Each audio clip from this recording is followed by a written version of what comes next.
Hey guys, it's Emma. Welcome back to my channel. I hope you are all doing fabulous and I hope your February has started out better than January started out, because January couldn't actually get off to a worse start. Today I'm going to be bringing you everything I read in January, which was a plus. I did read quite a lot of books this month, two of which I don't have with me, so I think I'll get started with those two first. The first one is an audiobook I listened to, Emma by Jane Austen. I'm not quite finished it yet, but I am adoring it. Like, it is so good. It's so funny. My favorite movie, Clueless, is based off of it, so that's why I love it so much. I would say I gave it like a 4 out of 5 maybe. Like, I haven't finished it yet, so it could be a 5 out of 5, who knows. And the other book that I don't have with me is Legendborn by Tracy Deonn. Guys, when I tell you I have not read an urban fantasy this good in so long, I'm not lying. Like, I have been searching for a good one. If you like Shadow Hunters, I don't know if anyone's read Ninth House by Lear. If you like anything like training kind of vibes, then you will love Legendborn. It is so diverse. I'm obsessed with it. The main character is black, her best friend's mixed. There's just so many characters in it of different, like, there's different races, different like abilities, sexual orientation, gender, expression, like literally everything. It's so good and it's so well written. The plot, it just keeps you on your toes. I'm obsessed with it. I have not come across such a good book in so long, and I am obsessed with it. Okay, so let's get into the physical books that I have with me. I basically loved every single book I read this month. I think there was 2 that are like less than 4 stars, but what a good reading month. I am obsessed. So the third book I read this month was A Sky Beyond the Storm. It's like by Sabaa Tahir. It is unbelievable. If you saw my last video, you saw how I mentioned this is my comfort books. I'm obsessed. Very well read, I will say. This was a fantastic wrap up. Now, it's not my favorite of the series. My favorite is the first one, and Ember in the Ashes, but this was such a beautiful wrap up. It really was really satisfying. Everything came together. All the ends were wrapped up. And once again, Sabaa Tahir's writing is phenomenal. I know she's South Asian, there's loads of different like representation of like tribes and everything in here. It's just fantastic, and I am literally obsessed with this. If you like anything Roman inspired, if you like Star Wars, I recommend this. I don't know, it just gave me really Star Wars vibes at the beginning. I'm not a Star Wars stan. I think maybe you'll like this, but I'm gonna recommend it to everyone. This was 5 out of 5, maybe 4.5, maybe 4.5 because I didn't like it as much again as An Ember in the Ashes. An Ember in the Ashes, but I did love it. So 4.5 out of 5 stars. Fourth book I read this month is These Violent Delights by Chloe Gong.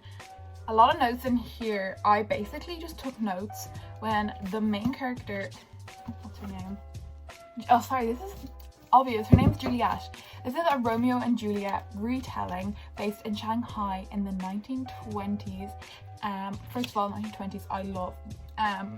She grew up in New York, but now she's back in Shanghai, and there is something wreaking havoc. There's 2 gangs. It's told from 2 point of views, the 2 different gangs, and it is just fantastic. Again, great representation. I think like so many of the books I read have fantastic representation, and funnily enough, the shit books I read this month had shit representation. I think there might be a correlation. But this was fantastic. Now there's a lot of hype about it on TikTok. The author is actually in university. She's literally my age, and she wrote this book whilst in university. Yeah, she was born in Shanghai and raised in Auckland, New Zealand, and now goes to UPenn in America. She has obviously all sorts of life experience to be able to write a book.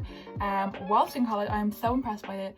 I wouldn't say that it is as fantastic as the hype made it out to be, but maybe that's just because there's so much hype. I had such high expectations, but I would definitely give it like 3.75. 4 is a bit much because I did find myself kind of forcing myself to read it sometimes, but like the overall plot, the characters, and just like the history, I really like learning about Shanghai in the 20s because you really only hear about like America in the 20s. Well, personally, maybe that's just my own fault. So if you like Romeo and Juliet retellings, you're gonna love this. 5th book I read this month, I read this in a singular day. I got it in the mail and ate that shit up, and that is Concrete Rose by Angie Thomas. I'm obsessed with Angie Thomas. I have all 3 of her books now. She better release more so I can read them. But she wrote The Hate You Give, which was turned into a movie. She also wrote On the Come Up. On the Come Up and The Hate You Give are based in like the same area. Like they mention some of their characters, but you don't have to read either one first. I'd probably just read them. I'd probably read in publication order. That's normally what I recommend. But this is based in the 90s. Yeah, it's based in the 90s. One of the first things they mention is that Tupac is dead. It's basically about the main character of The Hate You Give, her father, Maverick. And it's about gangs and like how he became who he is. And it was just fantastic. It was really heartwarming. I meant to like annotate in it because I've read this so fast. I didn't even have my highlighters or anything with me. I sat down and went through this so fast. I'll give this 4.5, 4.75? 4.5. Not as good as The Hate You Give or On the Come Up. So 4 out of 5. 4 out of 5 stars. I found it so difficult. On my Goodreads, I just give everything 5 stars. I enjoy it and I'm like, okay, fine. 5 out of 5 stars. So let's get into some of the books that I didn't enjoy this month, unfortunately, but that I read regardless. So the first actual book I read this month, but this is what, like the 6th book this month? A Court of Thorns and Roses. I give this a 3 star, 2.5, 3. I've heard the rest of them get better. Let me just say, no representation. Everything is bland. The relationship is bland. Like the hype. I'm literally like, where? Huh? Like, where are you finding anything to be excited about over this book? Like, if I read this book and there wasn't any hype for the rest of the books, girl, bye. I would not be reading any more of this. Like, 2.5 is like nice. It starts off so slow. It really reminded me of the Hunger Games, but like not in a good way at the beginning. This is a fairy novel. So basically our main character, what is her name? Feyre. Listen, Feyre kills a wolf. Turns out it was actually a fairy, and now she has to go live in the fairy world. But everything is not as it seems. And her love interest is boring. But the other love interest that people are romanticizing is gross. So I don't know what is happening. Am I going to continue to read the series? Yeah, because I bought all the books. So, but like, yeah. No. I forgot that I'm in the attic. Look, I don't even care. I've dog marked my books. I cracked them spines. Now you can see. Can you see? You can't even see it on the camera. I crack spines like this. No bleeding tomorrow. I don't like pristine books. Oops. Controversial opinion. 7th book I read this month, Ruin and Rising by Leigh Bardugo. Throwing them in. Bye bye. Adios. Better than Siege and Storm, which is the 2nd book in the trilogy. Ruin and Rising. I skim read that. I was skim reading. I was like, Alina Mal. Ooh. Gross. Anyway, moving on. That was like a 1.5 star. I swear to God. Basically, the Grisha trilogy. A girl finds out she has powers. Oh my goodness, she's like one of the most powerful people in the world, and she didn't know. Yeah, likely fucking story. So it's all about her learning to use her powers, but also she has this best friend. It's friends to lovers. Oh no, not here for it. Especially when the friend is boring and like manipulative. So the next book, which is actually, okay, we're heading away now, we're back away from the bad books, back towards good books. I read King Lear by Shakespeare. This was so good. So good. I don't even know how to recommend it. Like, everyone, you know, it's Shakespeare, do you know what I mean? A king. Is he going crazy? Are his daughters evil? Yeah. Yeah. What is going on in this play? Find out. What art mad? A man see how this world goes with no eyes. Cool. 8th? Are we on 8 or 9? 9. We're on 9, right? Whoa. How many books did I read this month? What the hell? Okay, the next book I read was Pride and Prejudice.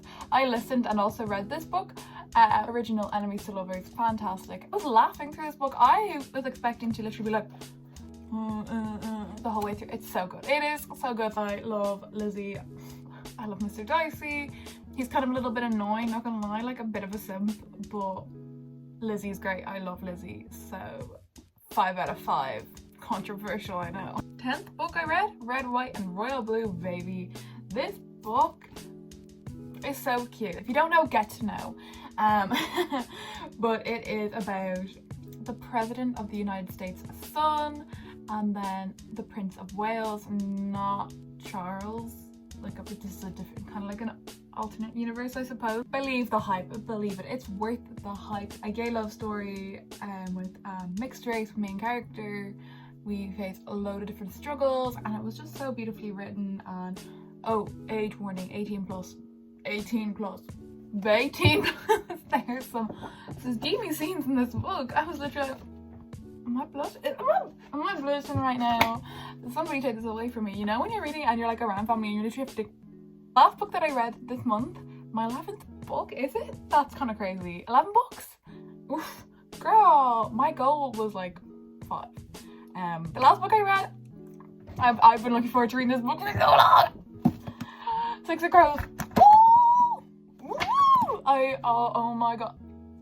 I actually have tingles thinking about this book because I'm currently reading Crooked Kingdom.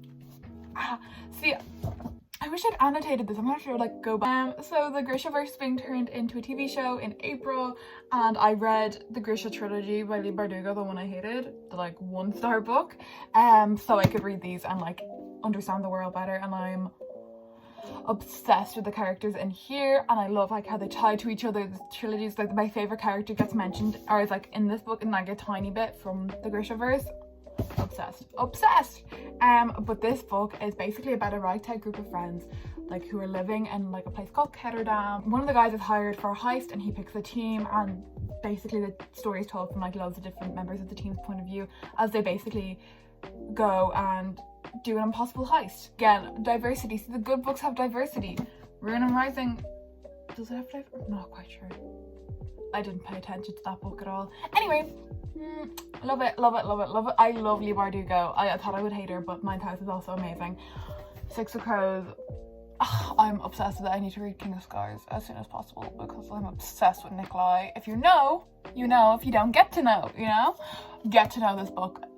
I know there's hype, and I know it's like, Emma, you're not being very original with your book recommendations. I know I'm not, but they're popular for a reason, I promise. Read it. That's all the books I read this month. Oh, wipe sweat off my freaking brow. That was a lot of books. Not gonna lie. Proud of myself. Pat on the back.